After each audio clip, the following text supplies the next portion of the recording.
good? Rolling?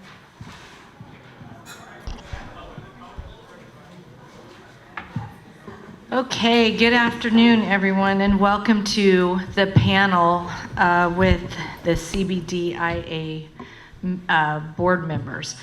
CBDIA is the Cannabinoid Industry Association. And we're missing one person, unfortunately, but we're going to start without her. Actually, we're going to wait because she's right here. Twee, you always have to make your grand entrance. What is going on? There was too much testosterone up here. I was going, where is Twee?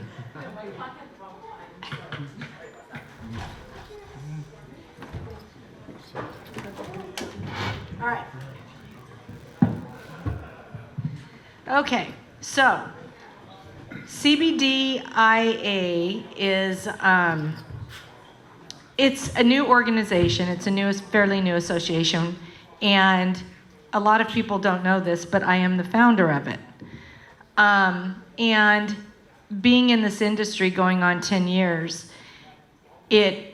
when we started dealing with CBD and, all the misconceptions about it and what was going on, we saw that it really needed education, and that's why we started these conferences.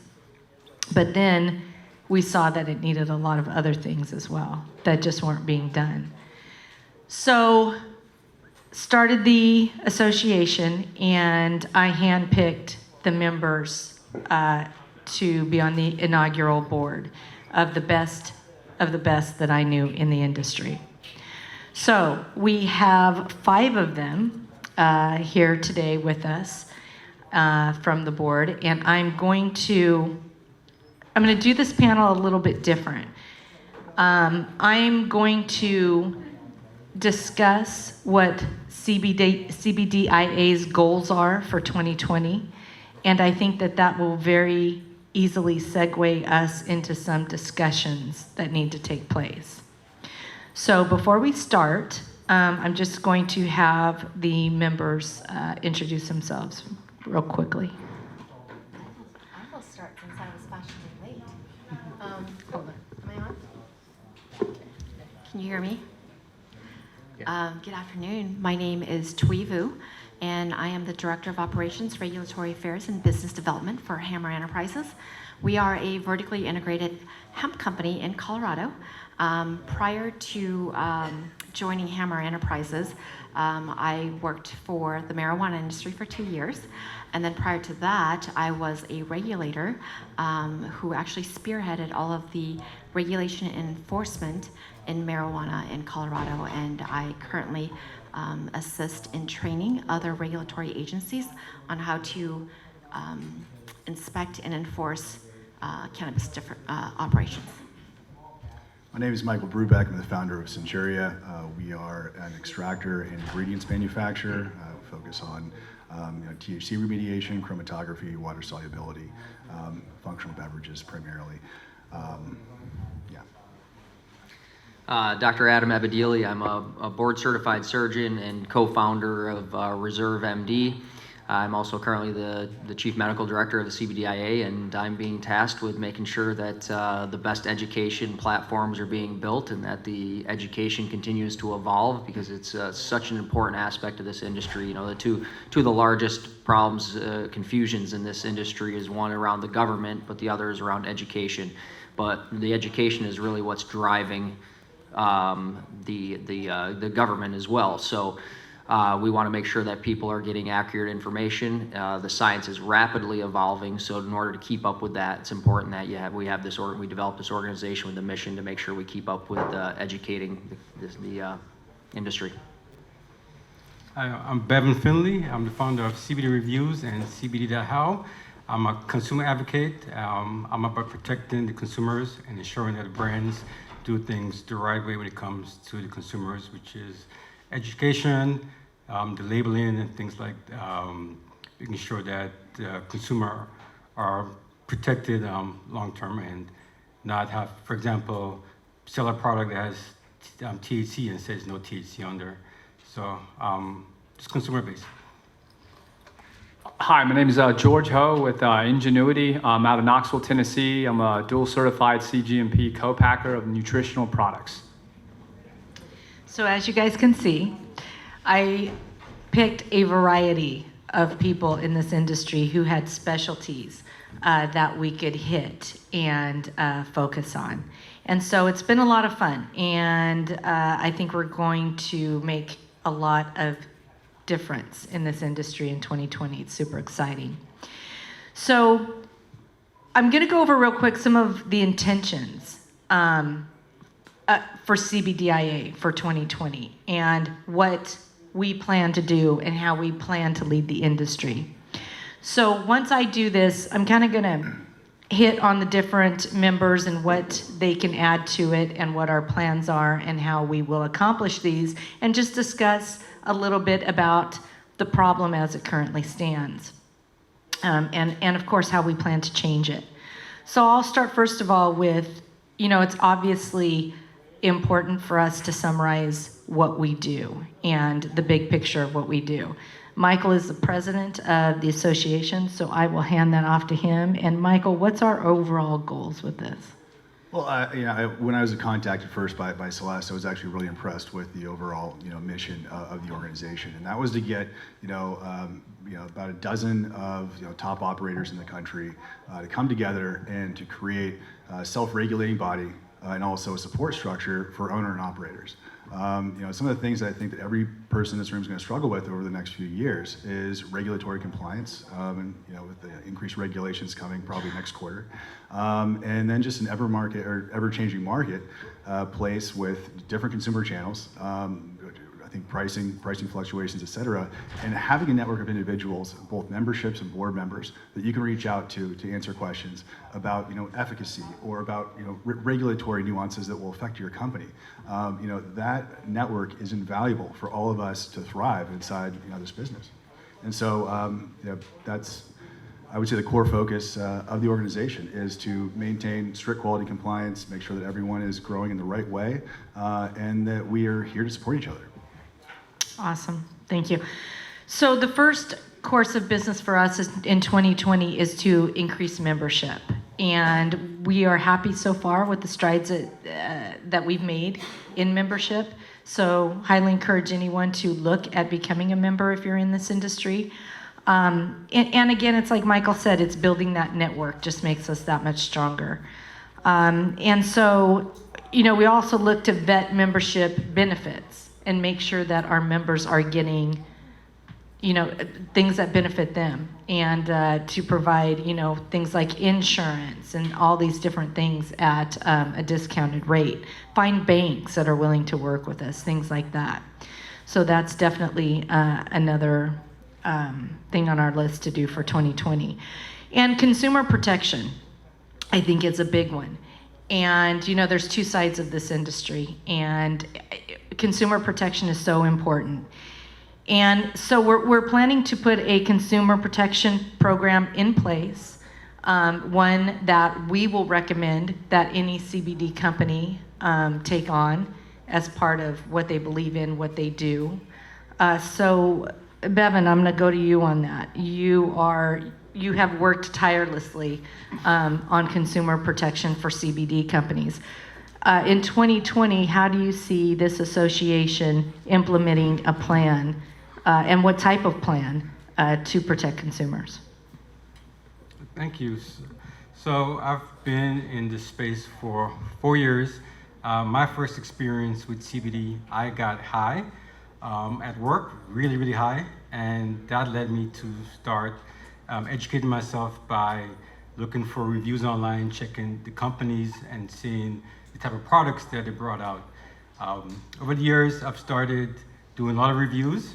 In the process of doing reviews, I saw brands are just paying for reviews, or brands just faking the reviews, and I decided that I wanted to focus more on education, which we currently do. We do a lot of lives, and I work with a lot of brands, a lot of consumers.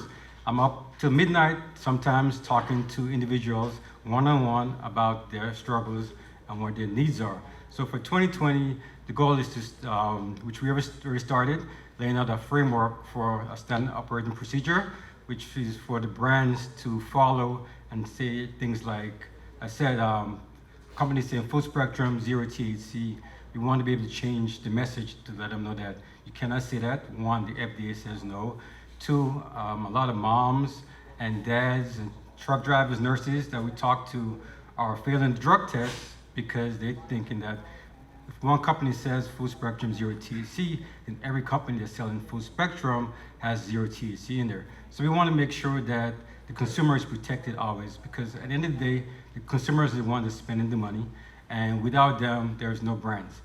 So the procedures is a way for just not only the consumers, but also the brands to be out front and be the message of, hey, we are about education, we're here for you. Any questions you have, please come to us. And that's lacking right now. There are a lot of good brands that do it, but the majority of them are not. And as you see now, CBD is a hotbed for everyone to start a company. A lot of people are starting companies, there's no procedure in place. They don't know anything about security when it comes to their offices. They don't have HR in place. They don't check background checks on their employees. So there's things like those and just general education that we're working on for 2020. Awesome. Anybody else have anything to add about consumer education? I think that summed it up.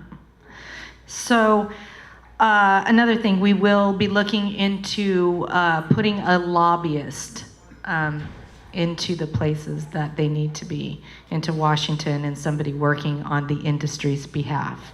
And Michael, you want to add to that a little bit? I thought you were just going to use mine. Wait, yeah, I mean. Centuria has a lobbyist in Washington. We understand that it's great to have just intelligence on the ground. And so whether we end up just using the same lobbyist for the industry, or if there's someone that's actually going to be more effective for this industry, is a top priority for Q1. As regulations are changing, having someone that's in Washington that actually be speaking to policymakers and actually be influencing policy at its inception. So things that will impact this industry are helped being shaped by the people that are most impacted by it. Absolutely. Okay. So another 2020 intention is, this is a big one, so I might switch these around. Let's do this. Education certifications. So as you guys know, we provide education and certifications in several different educational series that you can take, different classes. And that is what Adam, Dr. Abadili, oversees. So we've put several classes in place so far. We do have intentions in 2020 of adding more classes. Starting early in January, the classes will be online, several of them, so you'll be able to take them online. I think what makes us different in certification courses is that ours are all physician written and physician taught, even the online portions. So Adam, I will let you speak a little bit on that and what our intentions are to do with these courses in 2020. Sure. So, I spent a lot of time looking at, the educational platforms that are out there currently being offered. And, one thing is that they're not always up to date. That's one thing. The other thing is that they're maybe not of the high standards that we as physicians look for when it comes to training programs. So in addition to the current programs that we have, Celeste mentioned, we're going to be putting these online, but we also want to become we're also positioning ourselves to be really a hub for education, that once you become a member, once you've gone through the courses, you're going to have access to content continuously, because the science is changing drastically. I mean, my presentations that I gave even a year ago now are drastically different than they are to the presentations that I'm giving today in so many aspects. And, my job is to always keep up with all this to make sure that our members here and anybody else that wants to take part in our education courses are getting the most up-to-date education. The other thing that we've noticed is that the market's tending to fragment when it comes to what offerings different companies want to have and what people want to learn about. Some people want to learn about the endocannabinoid system and CBD in general, but then there's people that want to know, well, how does CBD help for sports and for athletes? How can CBD help for women's health? How can cannabinoids help for neurologic conditions? How can it help for pain? So, and they're all very different. You can't take one course and expect to cover all of those topics, not unless it was a week or two long course, because treating somebody with pain is very different than treating somebody who has, for example, a neurologic condition, or they're treating, a variety of different ailments. Athletes have different needs than somebody who's just looking at cannabis for general health and wellness versus someone who's using it for cancer per se. So we've seen this fragmentation in the market and also in product offerings, and we want to make sure that if people are selling products to these consumers, that they're educated properly. And also one thing to add to that too, thanks Adam, is that we will be doing education in different cities that are not attached to CBD Expos as well. So just on the weekend courses in some, I think we have like a handful or more of just stops for weekends that are single standing by themselves. So watch the website for all that information too if you want to look into that. Will they be the same courses as offered online? Yes, but not all courses will be offered online just yet. We're bringing them on one by one. Yeah. So, okay, this is kind of the big one, and this is, I think, what a lot of the industry is waiting for, is, standardization. And it's really important to us to be the first ones to do this, to put standards in place, certifications in place. And so that's a big thing for us in 2020. And so we want to be the ones that definitely put up standardization and certifications for the CBD industry.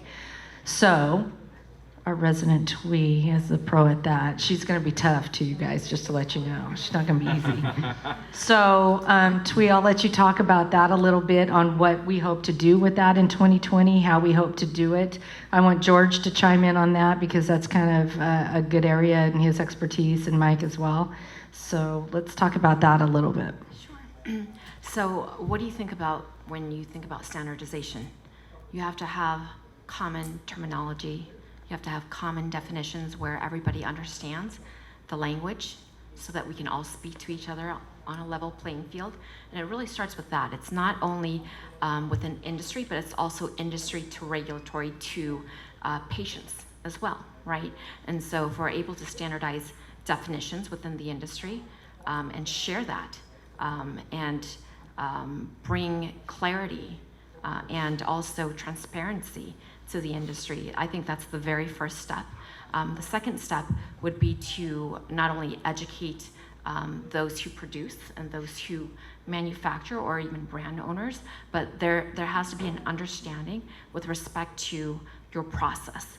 And a lot of people want to assume that their process may be proprietary, which it could be to certain degrees. However, there is also standardization within all of our operations with how we operate, right? And then there's, with that, if you understand your process and you understand the different regulations that are out there, you can then look at regulations and you can adopt the regulations that apply specifically to your operation. Because there's no excuse when you're talking to a regulator and you say, well, I didn't know. It was because you didn't do your due diligence, you didn't understand the solvents that you're using or the different processes that you're using, and how do those regulations apply to you. In food industries and dietary supplements, even in drugs, you are required, you the operator, or you the brand owner is required to understand what regulations apply to you, because you're the one who understands your process the most, right?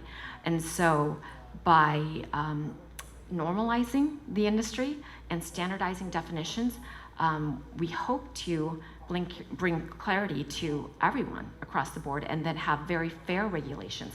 Because right now I feel that at times different agencies don't have comprehension of the industry and they're a little bit scared. And so with that, there's going to be over enforcement.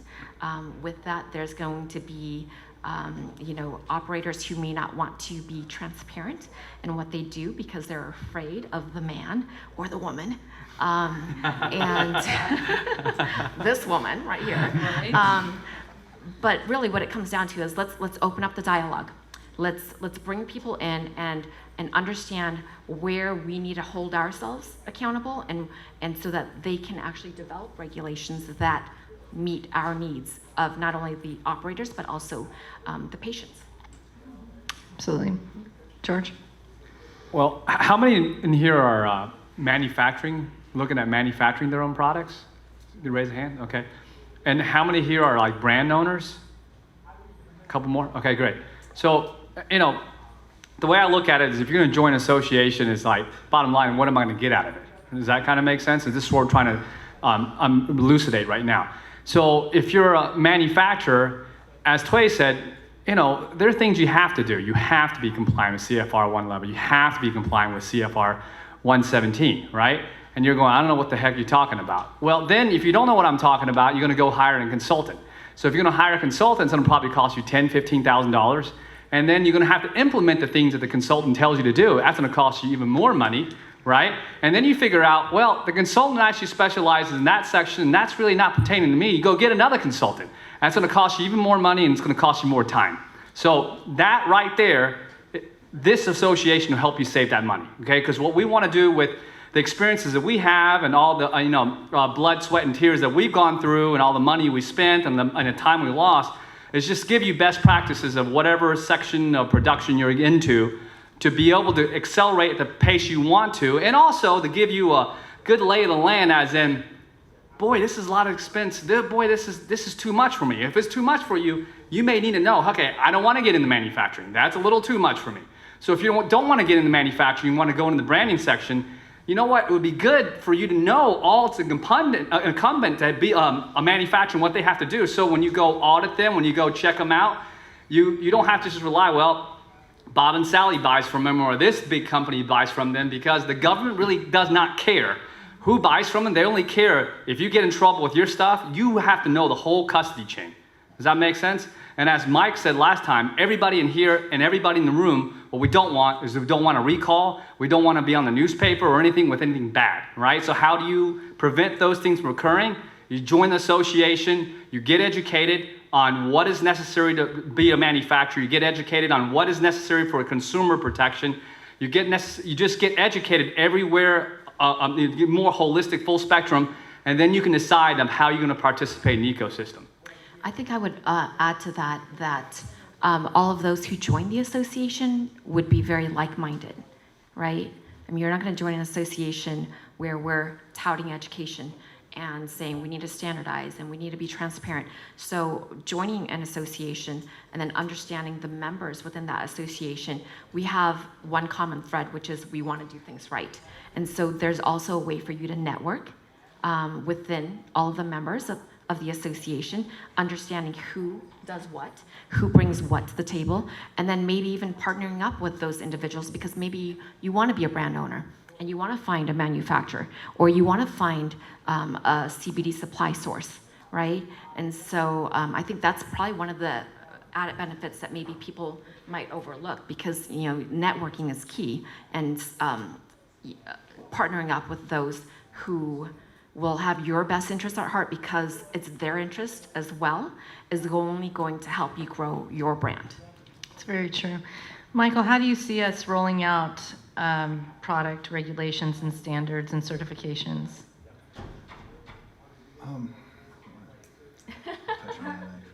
Me? Product regulations? Well, what I would say, going back to what I first said was common definitions, because really what that boils down to is when you, again, I'll just refer it back to food.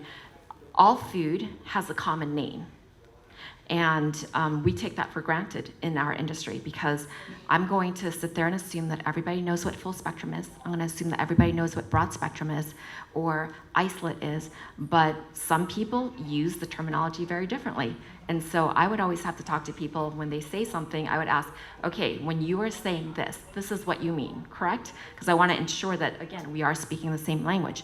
And so if we're looking at regulations for products, for labeling, I think it would benefit everybody to fully comprehend what the federal government requires, not only from food, if you're looking at it as food, or if you're looking at it as a dietary supplement, understanding what may happen if you decide to state a health benefit claim or a structure function claim, or if you're going to put a supplement facts panel on your product, or maybe not indicate the potency.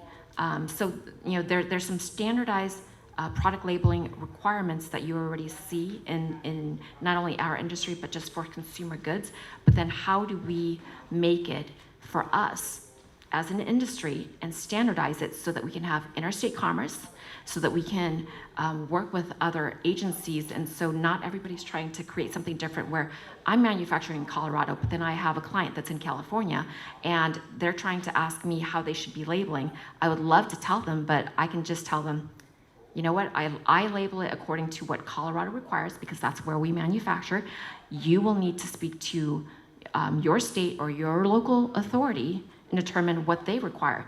And so if we as an industry take that by the horns and just say, no, this is the way it should be, and then we advocate for it, and maybe we have a lobbyist that helps advocate for it and helps educate those on the Hill that are creating regulations for us.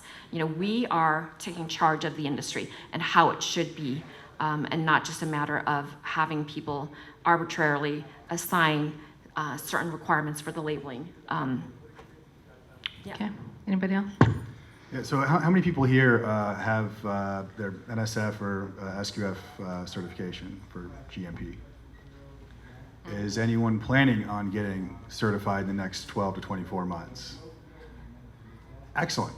I think tremendous resource in terms of people that have gone through the process before is, at least I can speak personally, is our company burned through over $500,000 on the wrong consultants, as George pointed out. And that took us probably about 9 months before hiring the right team internally, which we spend in the low seven figures on quality systems. And the reason that we do that is because probably it's the best investment you can make to avoid a recall. And the one thing that could probably most easily wipe out your company is for some people to get sick because of poor handling conditions. Someone doesn't wear gloves, someone doesn't wear a cap or a beard net, and somehow a contaminant gets into your product, and your products you pull off the shelves would probably bankrupt any company in the room here. Now, the fact that we're going to be moving into a federalized dietary supplement and food regulatory structure probably within the next 3 months means that it's going to be a very fast learning curve for everyone in this room. Because so far, there's been 0 companies in the CBD space that have been shut down by the FDA for health issues. That's going to change. I think that enforcement of standard dietary supplement and food regulations are going to shut down a number of companies that simply aren't educating themselves correctly. And what we think, I think that everyone on this stage is dedicated to, is making sure that everyone in this room can do it right the first time and not have to just light money on fire with the wrong consultants. And if I could add something to that, they're experts here talking about standardization of products and labeling and best practices and things like that. But I also want to emphasize having quality and actual state guidelines when it comes to education from a retail standpoint. There's been several studies that have looked at, just looking at bud tenders and dispensaries, and if you ask, they've done studies that have, asked them very simple questions related to cannabis and potential health implications, and it's astonishing how uneducated they are. Not only how uneducated they are, but also them actually giving bad information. So one of our goals, and at least my goal from an education standpoint, is to say, we would like to standardize education in the retail space as well, because by doing that, it provides a level of protection for your companies, because you want everybody to be getting the same information. You don't want people to be employing people that come in with their expertise and then the other employee has different level of expertise, when most of it's just been done on their anecdotal experience with utilizing cannabis or having a friend that used cannabis. So we're also here to help mitigate your risk from the educational standpoint as well, which I think is extremely valuable for anybody who's wants to open up a retail chain, particularly if you're going to have turnover of employees, and that's going to be very important to make sure that your educational platforms are very standardized and are also up to date with the highest standards and quality. I'd like to add something to that. As a retailer, you want to make sure that your employees do not cause you to get sued. Correct. A lot of people don't think about that. If an employee tell a consumer something that's wrong, and the consumer now wants to go get a lawyer and get sued, you're susceptible to that, and a lot of brand owners do not think about that. Yeah, and there was a study, again, example of that in Colorado. There was a study done a couple years ago where they polled bud tenders, and they asked them if a pregnant woman came in who's suffering from morning sickness, would you recommend cannabis for their morning sickness? And 70% of the bud tenders in Colorado said yes. That is dangerous, frightening, scary, all sorts of things. And so, which is, why I also take roles in dispensary review committees and things like that, because, we need to get standardization in all of this. To the point is, one lawsuit, is not only going to hurt you, but it's going to hurt the industry. Okay, so as you guys can see, we have a lot on our plate for 2020, and we're going to move as swiftly and attack as much of it as we possibly can simultaneously with these different areas. So I am going to open this up to a few questions from you guys, because it's not often that you get 5 people like this sitting up here, so I'm sure you guys have some questions. I think we have a mic, so we have to be real careful to make sure you have the mic before you ask the question so we can get it on the recording. So what are the questions out there? Anybody have any? Yes?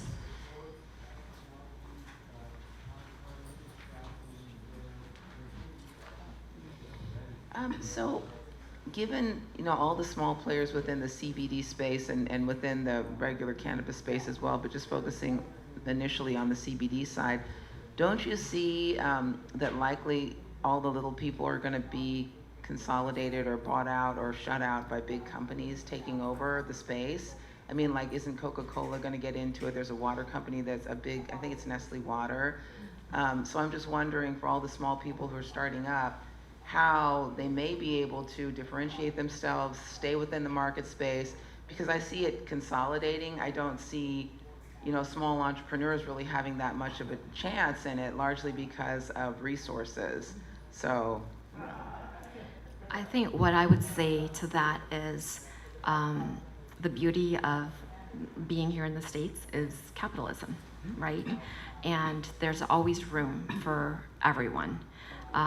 There's room for boutique brands. I understand where you're coming from, where you may not have the budget in order to have a compliance team and have, someone to manufacture your product. And so you can be a brand owner. You can develop the brand, and you can partner with someone who's able to manage all of that for you. But you have to ensure that you do your due diligence with whoever you partner with to ensure that they're complying with all the current regulations, right? And really having your back in it. And so, yes, there's always room. There's always room. And the beer industry faced this, particularly when all the microbrews came out. But as you all know, there's, yes, there's Coors and Anheuser-Busch, all these companies. But you know what? How many microbrews do we know out there that are small companies? And now they may be subsidiaries of bigger companies, but the reality of it is, I know in my hometown in upstate New York, there's 20 breweries, and these are all mom and pops, and you know what? Regionally, they're all doing very well. So the market, this is going to grow tremendously, even to the point where I don't think even the big boys and girls are going to be able to actually keep up. And there's always going to be that need to have that niche product. The same way someone says, I don't want to drink Coors Light, I want to drink this microbrew from this cool company. Exactly, right. So, but it's about differentiating and, And for sure, if you look at Amazon right now, again, I have more of a nutritional background. Every single herbal that rises, and nothing has risen as fast as obviously cannabinoids. But if you look at other stuff, whether it be acai or curcumin or ashwagandha, you always have new brands coming out because different people can brand and market differently. And you always have Coca-Cola, you'll have Amazon, you'll have Walmart, and they're going to be dominant brands, but they're not going to have the same passion you have. So if you find what your passion is and then you use it within the CBD and express it to people, people are looking for transparency. Just like what we're saying with the Industrial Association, we're trying to get standardization, better nomenclature, transparency. Consumers will attach to a brand message that's true and transparent. Faster, they're going to go with some big conglomerate, Coca-Cola or whoever, PepsiCo or something like that.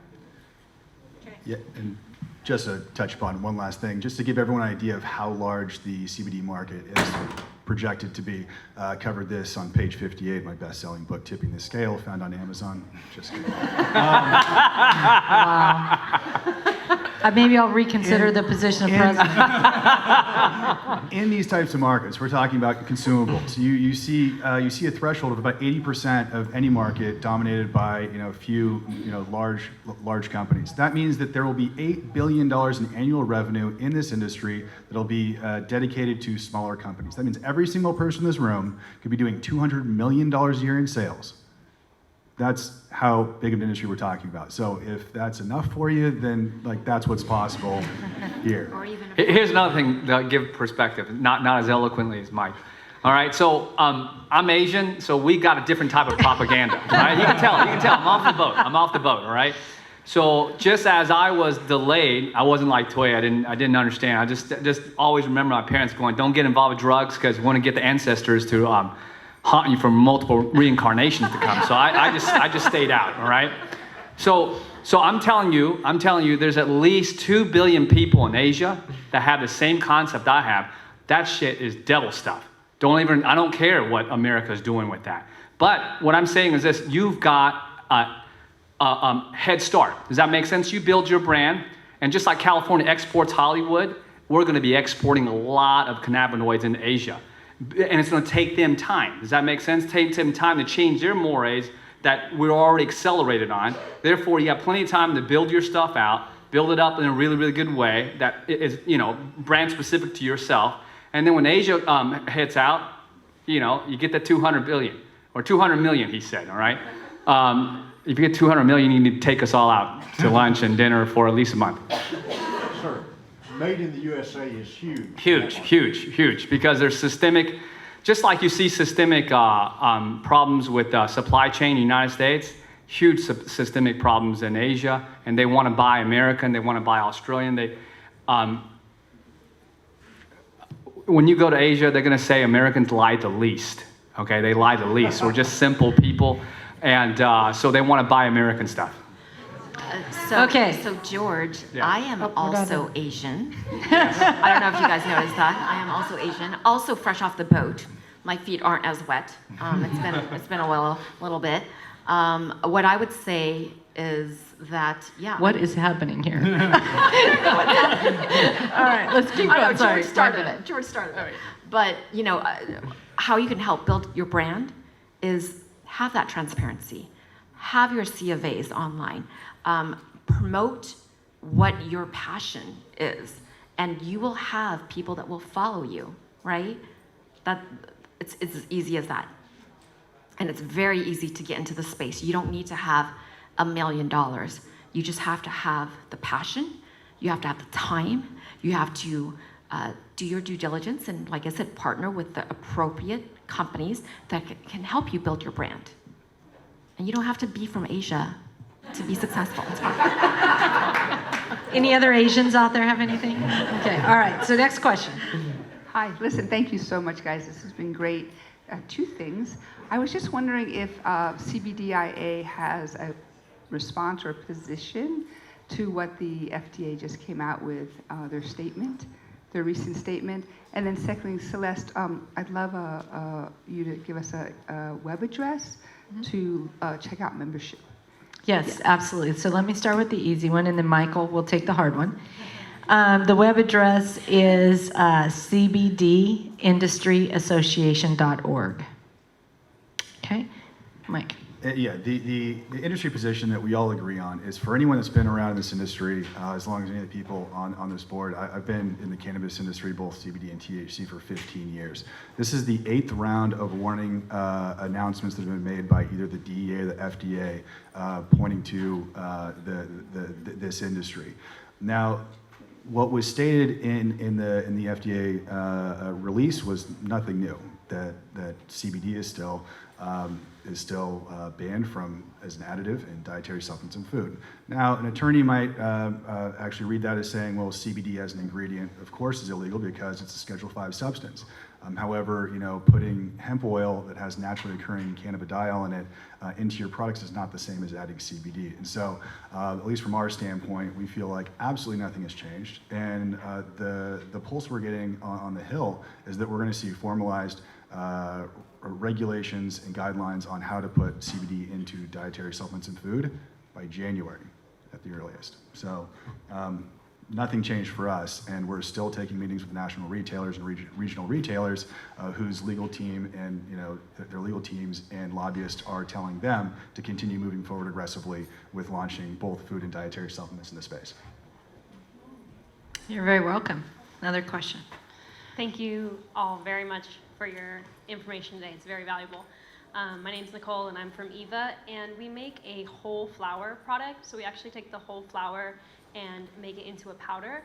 So we don't extract or isolate anything. We keep everything raw. It's acidic cannabinoids. We use USDA organic hemp, so there's less than 0.3% THC, all that stuff. We actually do sell a food product that is seasonings, and we also sell supplements. My question is, moving forward, do you think that the FDA or the pharmaceutical company is going to take away CBD as an isolate, as a single molecule, and only allow the industry to stay full spectrum, as you were just saying? Just about, well, if you put hemp oil in it, like they put hemp seeds in salads at Whole Foods, it's perfectly legal. Our flowers are a food product. They're a USDA certified food product. So moving forward, do you think everyone who's doing this isolate, they're using an isolate, that it's going to be taken away? Yes, if anyone here looks at the definition of what an active pharmaceutical ingredient, or API, is, according to the FDA, CBD isolate, it fits every facet of that definition, and I would assume that the next year it's probably the first thing that will actually get banned. I don't see hemp oil ever having any issues. There might be some concentration limits. That's something that Steve Gottlieb, the former FDA commissioner, said back in February, is that of the regulations that he's suggesting the FDA take, one of which would be concentration limits. And if you're going to limit concentration, something that's 99.6% concentrated is probably getting banned. If I could add a comment to that, one thing that could potentially happen, which we see in the pharma side too, is that you get over-the-counter doses and prescription strength doses. We're seeing that with antacids. Ibuprofen, you can go ibuprofen, right? But if you want 800 milligrams of ibuprofen, you've got to go ask, you got to get a prescription for that. And that is one of my predictions of one of the things that could happen. Now, certainly they could take isolates out of our hands entirely, which depends how big of a push they want to make on that. But they may say, you can only have X amount of milligrams per bottle or per serving or something like that, similar to the same way with ibuprofen. So that's another potential way that I see this thing could go. But who knows? I don't make those decisions. And if you look at every letter that the FDA has sent out, at the bottom, it says CBD is a drug. Mm-hmm. And we feel the same way that isolate is going to be banned. I'm glad I asked. My second question is for, how do you say your name? Twee. Twee. Like Tweety Bird? Twee. Okay, so Twee, you're moving forward with regulations and making these words that everyone can understand, right? Correct. So when we started, we were in the cannabis industry. You're making these whole plant supplements. We mix whole plant with turmeric and ginger, or matcha, bacopa, things like that. And we couldn't get into the cannabis industry because they said you're not an edible because you're raw. You don't have any THC or CBD. You're not there was no category for us. So I want to know, moving forward, are you going to consider the whole plant, the whole flower, in as one of those terms? Absolutely. Okay. I mean, there should be definitions for every component of the plant so that we can have a very robust set of categories where things can fall into different categories. There's no point in trying to limit it by any means. Absolutely. And if I could just add one other comment to that too, one thing we have to be careful with the acidic cannabinoids, particular THCA, is there's several reports of people taking THCA, and how do you convert THCA to THC? You decarboxylate, you heat it. So, someone could take a product like yours, put it into a cigarette and smoke it, and now they're smoking THC. If it wasn't infused, yeah, if they just took the straight flower, Mhm. yes. Which people over there are selling hemp joints. So yeah, if it has, less Right. THC, but you're gonna activate it, it might turn into a milligram or two. Right, and that's where the THCA thing, I think, is going to be another crux that we're going to have to figure our way through as well. I think one piece of advice that I might say to you, just based on what you were describing for your product, my concern would be how are you ensuring that your plant material do you have any sort of lethality steps? Say that again? Do you have any lethality steps? No, lethality steps is in, killing off any sort of harmful pathogenic microorganisms, okay, to ensure that it is safe for human consumption in the form that, okay, just making sure. Because, raw agricultural products are a big cause of food recalls and foodborne outbreaks, right? So you have to ensure that you take the appropriate measures if you're selling this as a commodity for human consumption. Yeah, we also get it lab tested for nutrition FDA label so that they test it even better than what they test the normal food products for. Because I feel like even the normal food products we eat, I have autoimmune disease, and the limits they let in our regular food, I don't approve of. So I make sure that it's very organic, very clean, and like I said, like sterile. Yeah, and you will hold yourself to a higher standard than, say, what regulatory may hold for an entire industry. And understand that when they are creating regulations, it is so that it can be easily applied to numerous industries, right? Not necessarily your product specifically. So you can hold yourself accountable and you can promote that, and that is great, to market your product as such, and then share those CFAs. That just makes you different from everybody else. Okay, guys, I'm getting the cut sign. So thank you to Twee, Mike, Adam, Bevon, and George. Thanks, you guys.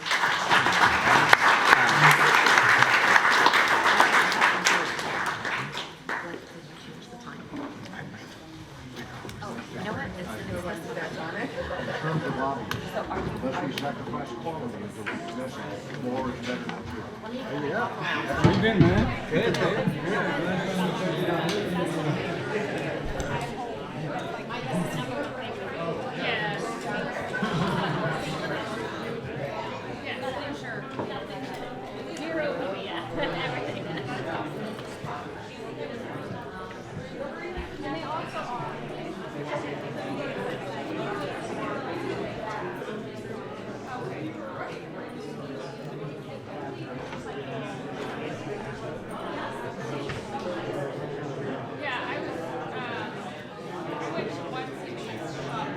Is there another panel after this?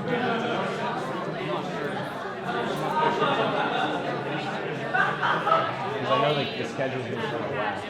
Yeah, it's been whacked out. Yeah, like, we were all over the place, what was. Yeah. They're not even on schedule, right? No, not anymore. I'll come back.